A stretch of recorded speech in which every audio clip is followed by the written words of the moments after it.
How to copy a Discord server without admin. In this video, I'll show you how you can copy a Discord server without admin. So first is open up your Discord application, and of course this method will work for both mobile device via the application and as well as from your PC.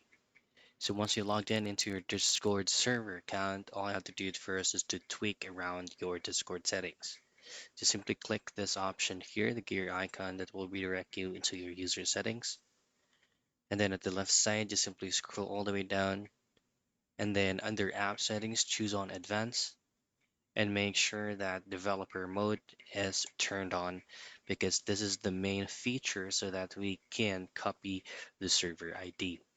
Once you've done this, just simply access that specific server that you would like to be copied, for example, this one. Now to copy the server, all I have to do is to right click on the server's name, and this is where you can copy the server ID.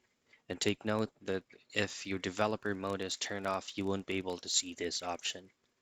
And that is how you copy a Discord server without admin.